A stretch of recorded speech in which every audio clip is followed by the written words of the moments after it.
Testing, testing.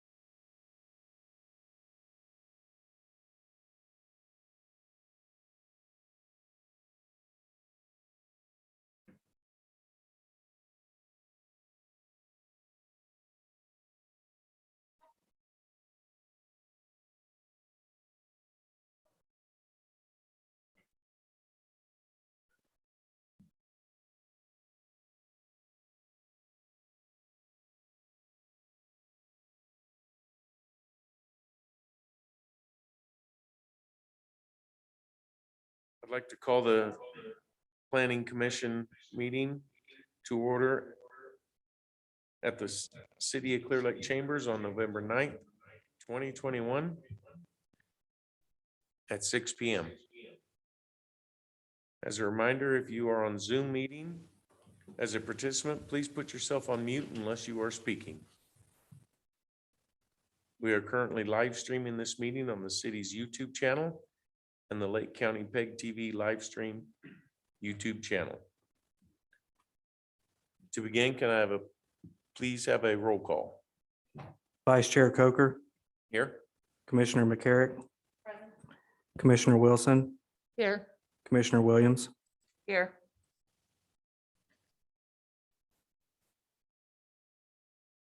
Okay, so the Pledge of Allegiance, if you'd all rise.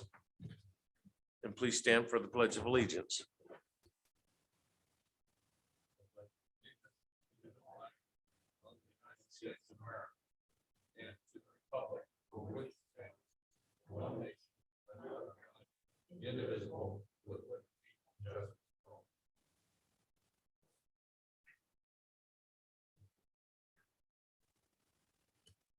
So now I need to have the adoption of the agenda.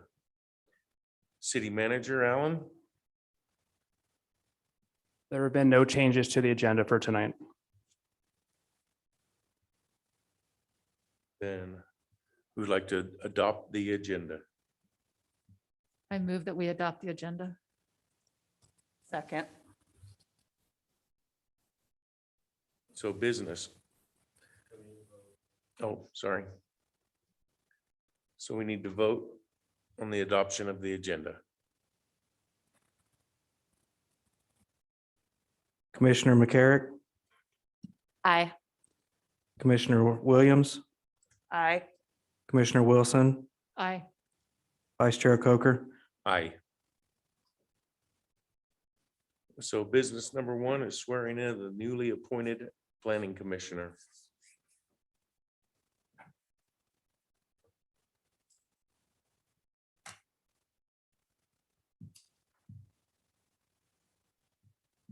I'd like to swear Stuart. Raise your right hand, please. Repeat after me. I Stuart Stewart, do solemnly swear do solemnly swear that I will support that I will support and defend and defend the Constitution of the United States of America the Constitution of the United States of America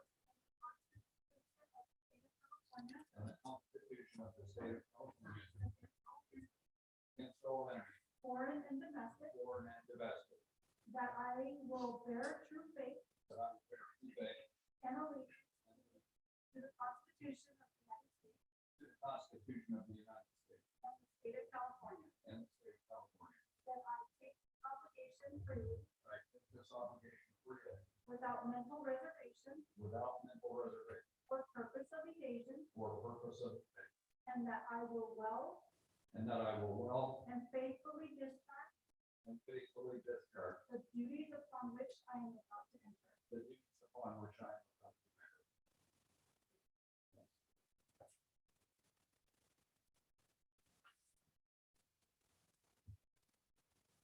Okay, business number two is appointment of chair and vice chair.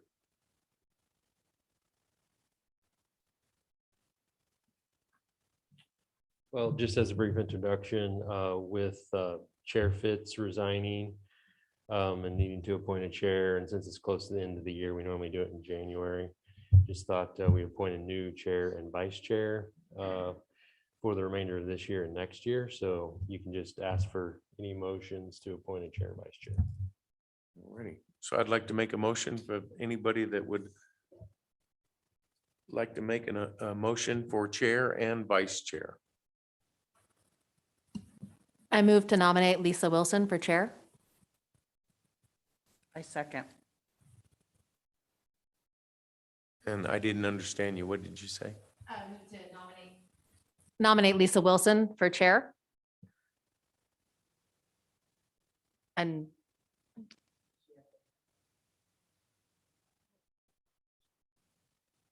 I accept the nomination. Okay, and so the commission will need to decide whether you want to appoint a new vice chair or leave Vice Chair Coker. And then you can vote on both of them together. I nominate and or support Vice Chair Coker to be vice chair. Second that.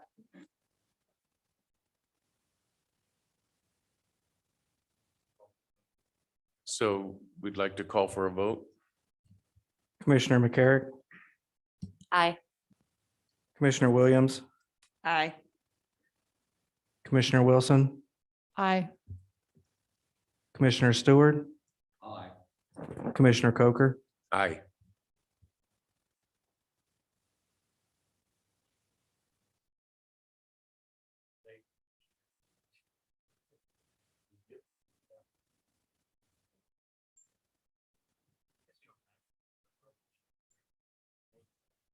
We're fine.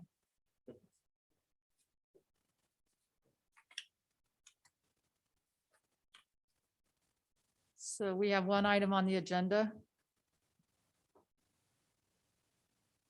Would staff like to start with the report? I have to recuse myself or distance.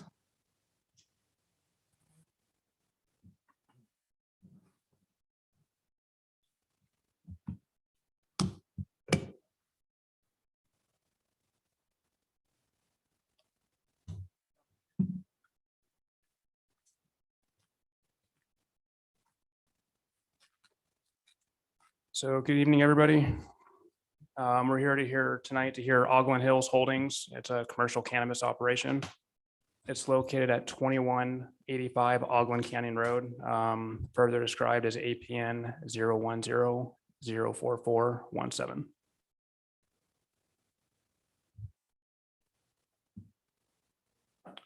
So the location's been previously mentioned. The parcel size is approximately 21.25 acres. It has 3 zoning classifications. The first one is I, which is industrial. The second one is CB, which is the commercial cannabis district, and then CB, which is delivery only.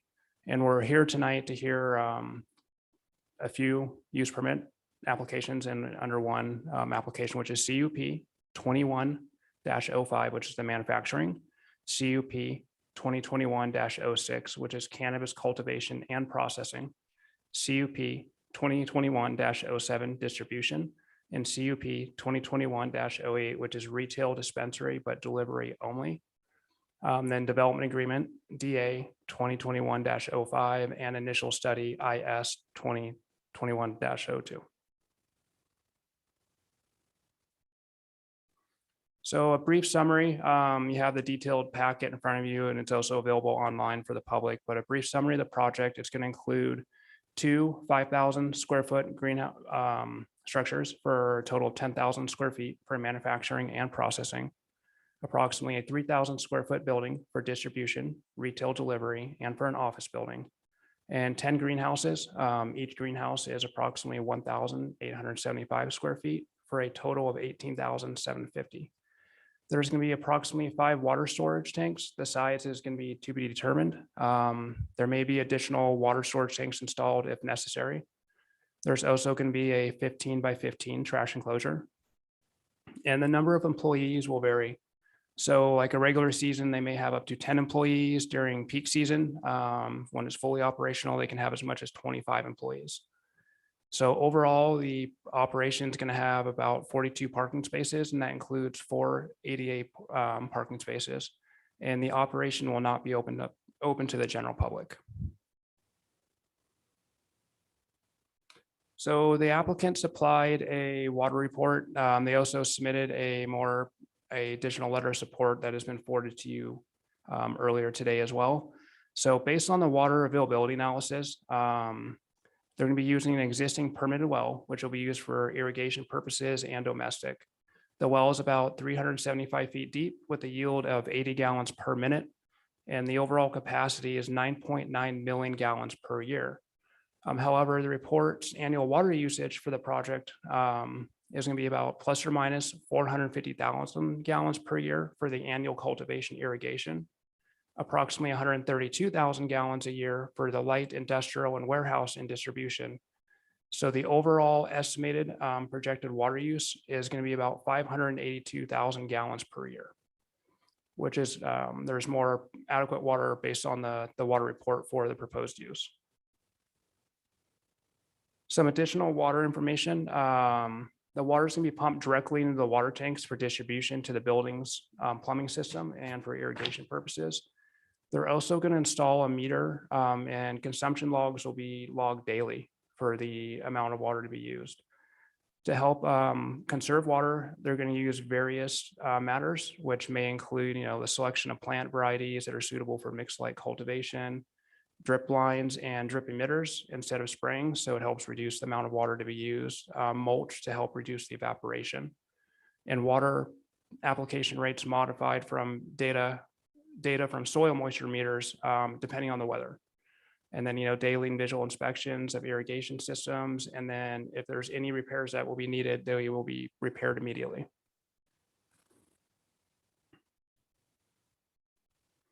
So these are just some the development plans that I'll go through.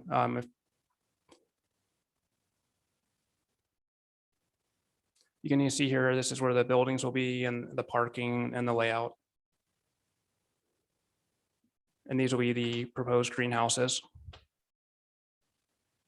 And this is an example of what the greenhouses may look like.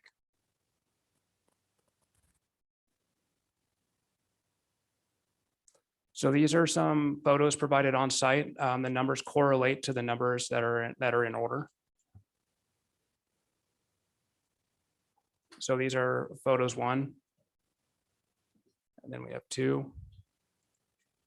And 3. And then 4. 5.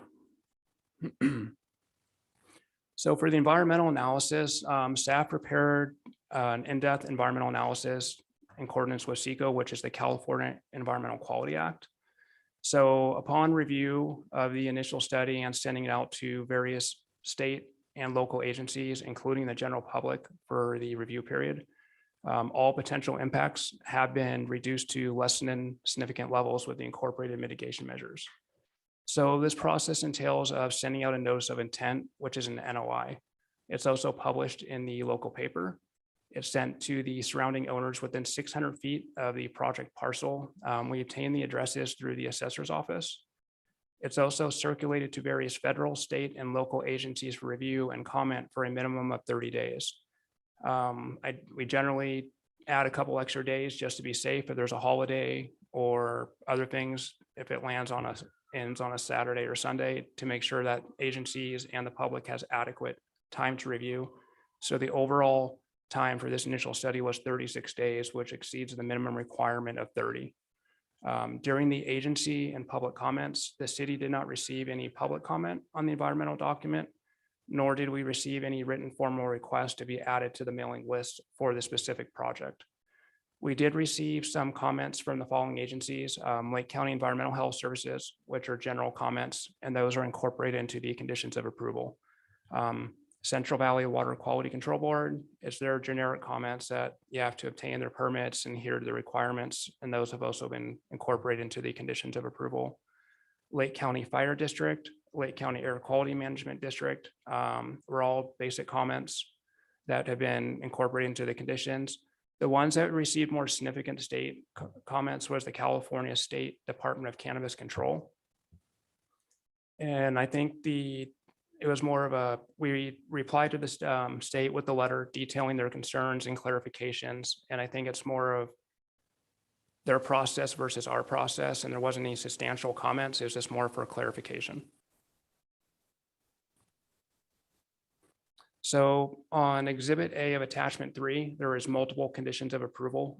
There's ecstatics, all lighting has to be directed downwards.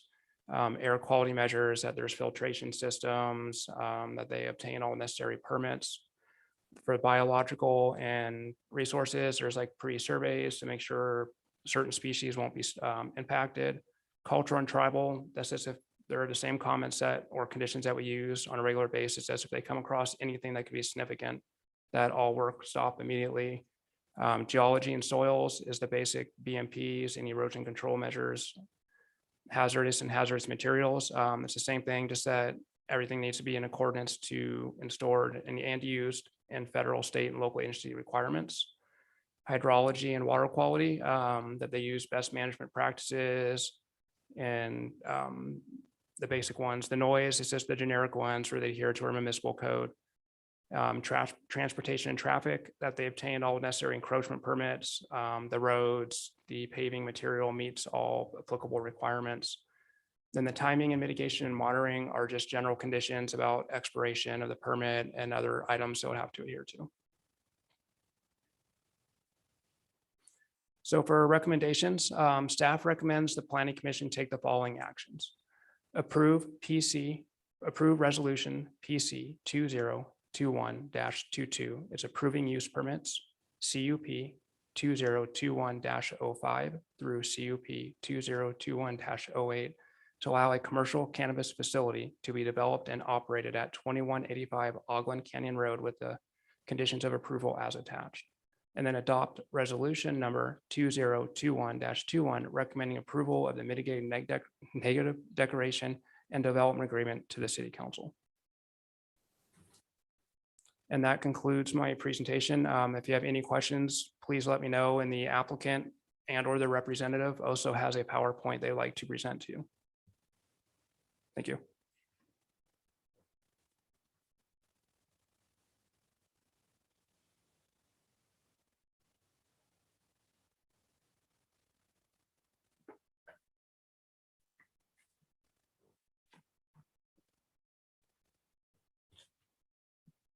Good evening, everyone. My name is Richard Knoll. I'm a planning consultant from Lakeport, and I am here tonight representing Ogland Hills Holdings LLC.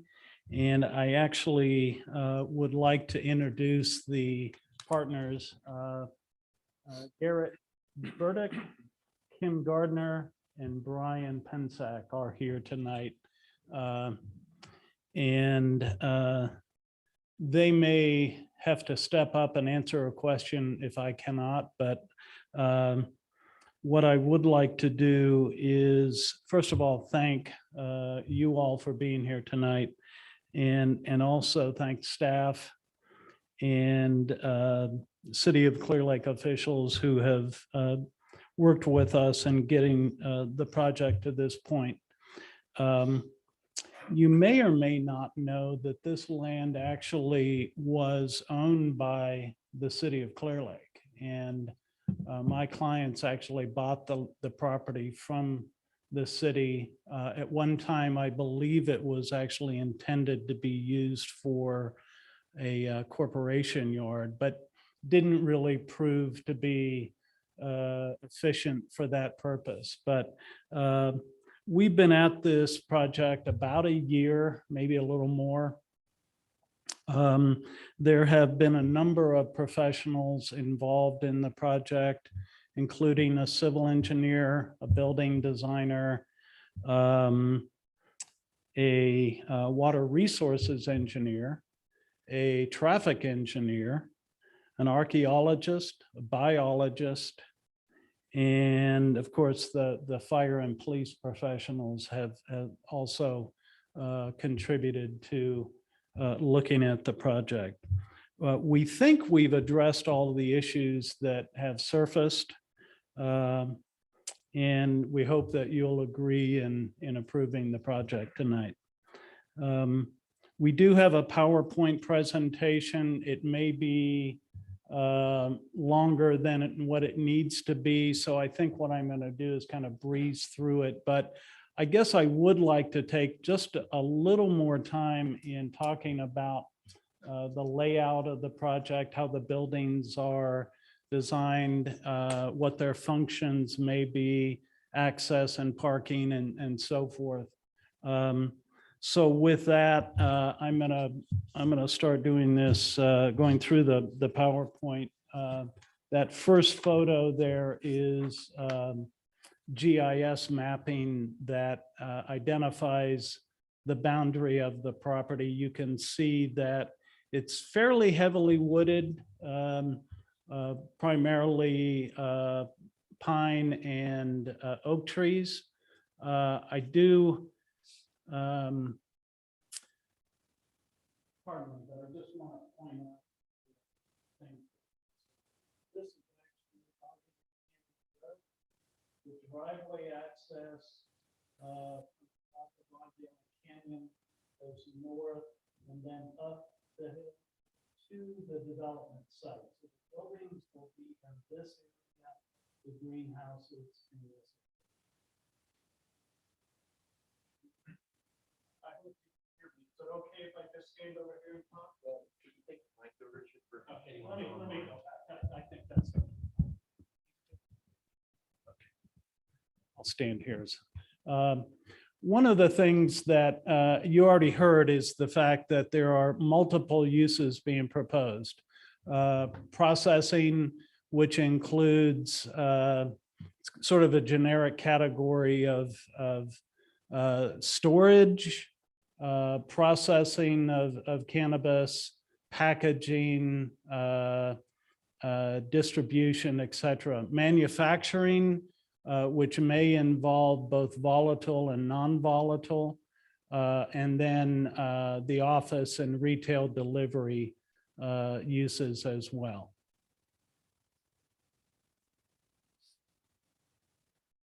One of the things that I did, and I don't think I'm going to spend much time on this, but there are several criteria in the county, in the city zoning ordinance that speak to use permits. And it's just something I like to do when I present use permits to planning commissions, is to essentially justify the activity. So within the project description that you've got in your packet, there are findings that we have proposed that support approval of the use permit. I'm not going to go through those, but there are a number of findings that we believe are, again, in support of the project. So I'm just going to go through these few pages here and get to the site plan.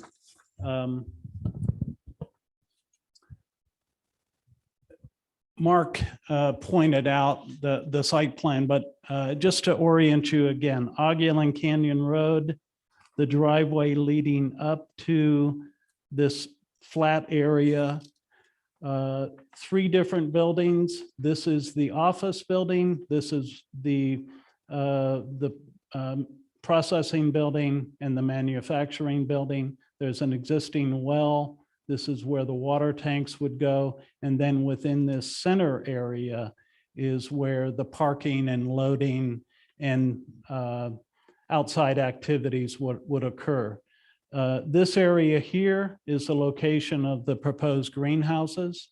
It's somewhat removed from this, work area, but there is an existing driveway that leads to an elevated plateau where those greenhouses will be located. And you'll note that there are some crosshatched areas. Those don't mean a whole lot because they just really show that there is some available land for expansion. That's not a part of what this plan entails. That would have to come back to the Planning Commission if in fact there was any desire to expand the project.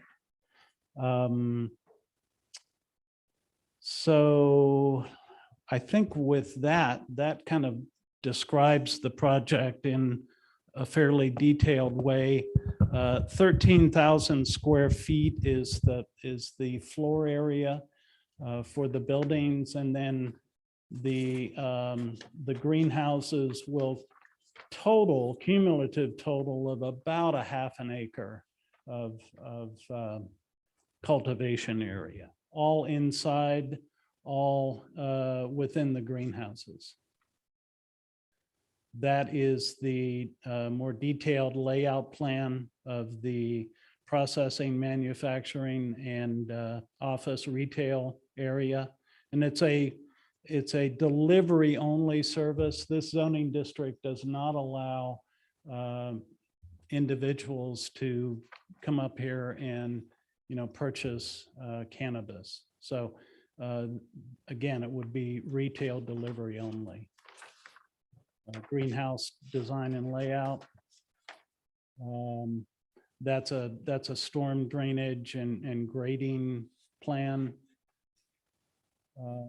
This is a rendering of what the buildings would look like. They are metal buildings, but they would be architecturally pleasing with outside lighting and cameras and secure doors and access points. All of that is actually detailed on the floor plans that are in the packet as well. These are the floor plans that have been provided along with building elevations. There's actually a cross section there as well. This is the other main building. This is the office retail delivery building, and then greenhouses. And a couple of, well, this is sort of a summary, but we think that the project complies with the standards and criteria set forth in the City of Clear Lake zoning ordinance. And we hope that you will agree. This is a photo that you've seen already, but a rendering of what the greenhouses would look like. You can see the exhaust fans. And by the way, there is a plan to address odor. There will be charcoal filters installed on those fans. And there is a way to also add additional odor control if need be. And this is just an indication of nearby residential. There's actually, it's a pretty isolated site, even though it's obviously within the city. It's isolated in a sense that there's not a whole lot around it. There are some residential units to the north there. Let me just point out where the project is. You can see here greenhouses, processing facility, residential, residential, residential. What we wanted to do here is just point out that while there is some residential in the area, I think the closest structure is it's over 1,000 feet. So there's nothing real close to this site.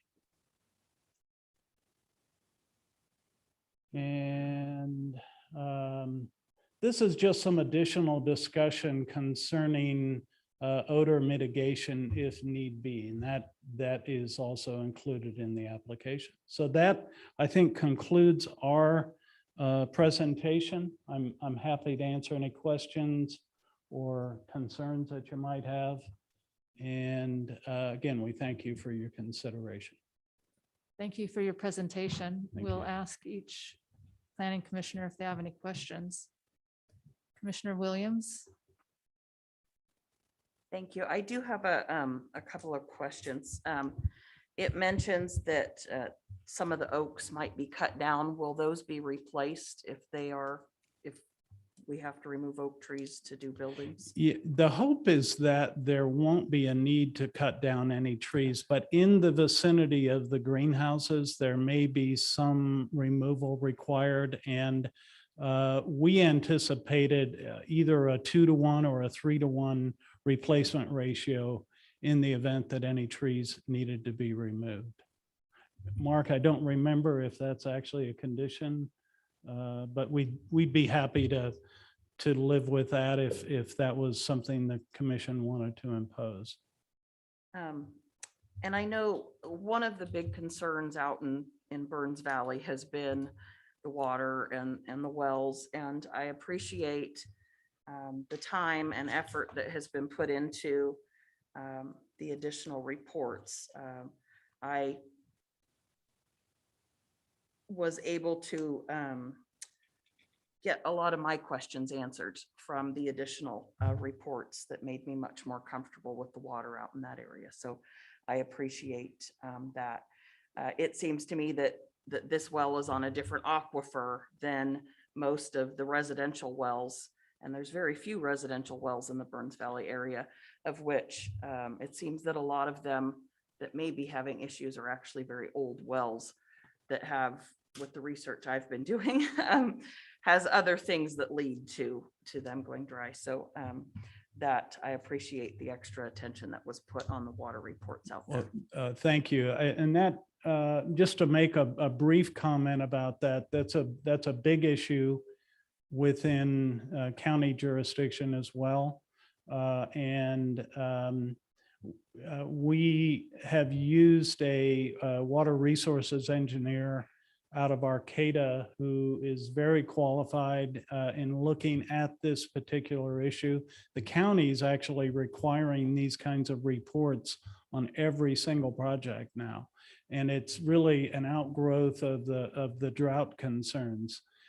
This part of the county, the northern reaches of the county, don't seem to have as many concerns as some of the other areas, Butts Canyon area, the Middletown area, where there seemed to be a little more question about availability of groundwater or what the impacts of the drought are. Thank you. I'll go next to new Commissioner Stewart. Do you have any questions? First of all, I'd like to also say that I did completely read everything.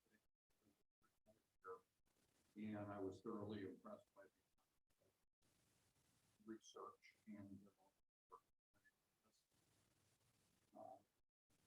basically the big concerns that have been expressed to me over the years in regards to the marijuana cultivation is water usage and urban control. I believe that we have those pretty well covered in this from everything I can see. I would like to just inquire, when you showed the plan a few minutes ago where the nearby residences are located, generally speaking, I wouldn't be too concerned about any of them except the ones to the east, because the prevailing winds here pretty much always go from west to east. So we had a residence that was about 1,000 feet away roughly. I assume that they were notified of the project. We have not heard anything from them. So in regards to notifications, we only send them out to everyone that's within 600 feet of the project parcel. But if one would like to send a request in, they can submit a formal request, and I'd be more than happy to add them to the list if a project that they're just out of those bounds, if they have concerns, to get notified of when the public hearing, the notice of intent goes out. I'd be more than happy to do that. Thank you, Mark. The other thing I might mention to you, from my own experience with this in the past, the city of Clearlake does have an actual provision in their development code about the removal of trees, anything over 8 inches in diameter does definitely have to be replaced with more than what was cut down. I don't recall how much more, but as you say, hopefully minimize cutting of trees altogether, although in my opinion, most pine trees am kind of passionate about the oaks, and so, of course, I've already expressed my concern with the planning department about follow-up on removal of oak trees, make sure that the appropriate number is retained. So you're correct, Commissioner. Any removal of oak trees would have to adhere to our oak mitigation policies and be replaced. I believe it's a 2-to-1 ratio, if I recall correctly. That can either be replaced on the property or it can be replaced on a city-owned property for a fee as well if they're unable to replant on their property. Just one other quick notice I might mention, there is a local company, as you're probably aware, that sells native oak trees. They're down out of Little League. However, having owned a lot of property with oak trees on it, pretty easy to sprout your own and just move it around. So it doesn't have to be a big cost factor involved in doing this. The amount of acreage that's available to work with here, it should not really be any problem to just replant more of these somewhere else. So that would just be my concern, would be to follow this guidelines and make sure that you. Thank you. Thank you. I'll go next to Vice Chair Coker. Do you have any questions? I do not. Commissioner Williams has answered mine. Thank you. I'll open the public hearing on this matter. Are there any public comments on this agenda item? We have not received any public comments. Let Is me, there anyone in the council chambers that would like to speak on this item? Thank you. The public hearing on this item is now closed.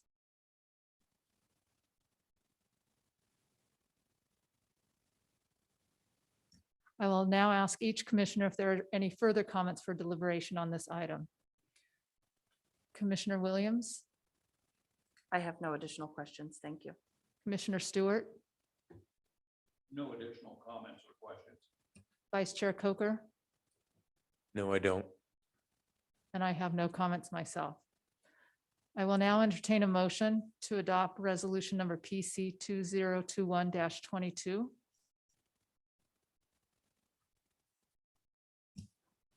I so move that we adopt the motion. Do I have a second? Second, May I have a roll call vote? Commissioner Williams, aye. Vice Chair Coker, Aye. Chair Wilson, Aye. Commissioner Stewart, Aye. Motion passes. Thank you. I will now entertain a motion to adopt resolution number PC 2021-21. I so move to adopt resolution PC 2021-21. I second that motion. Thank you. May I have a roll call vote? Commissioner Williams, Aye. Vice Chair Coker, Aye. Chair Wilson, Aye. Commissioner Stewart, Aye. Motion passes. Thank you. I will now invite staff to have any further reports for tonight. Yeah, I just wanted to share a couple of things with the commission. So you have our new planner starting with the city in a couple of weeks. So, we've been recruiting to replace Susanna for some time, and we have a newer planner with a little bit of county experience that will be joining us in a couple of weeks. The other thing I just wanted to mention, you may have seen in some of the news reports over the last few weeks, the governor signed Bill SB 9, which essentially has eliminated single-family zoning in California. This is something that is, fairly concerning to us. It's another example of the state essentially eliminating local control on land use decisions. But some of the key points of this new law is that it allows subdivision down to 1,200 square foot parcels, and that subdivision is not subject to the Subdivision Map Act. And so it's extremely easy to do that. It's kind of an administrative process. A property owner can develop up to 4 homes on any normal lot. Setback requirements that we have are overridden and reduced based on state law. This goes into effect in January.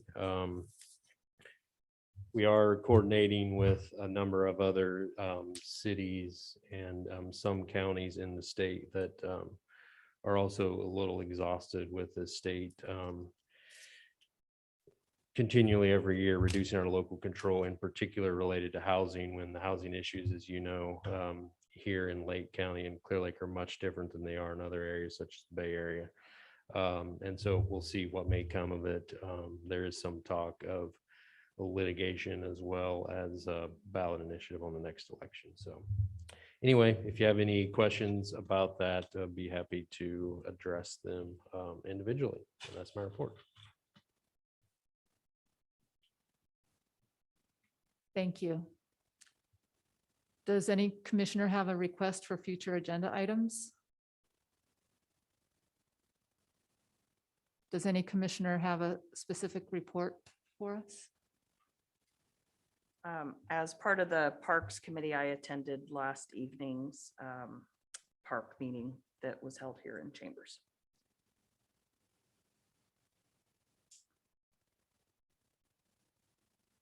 Seeing no further business, thank you to everyone who took the time to submit their comments, and to those of you who are watching and meeting on Zoom and here in the room. There being no further business of the commission, we are now adjourned at 6:40 p.m. on November 9th, 2021. Thank you.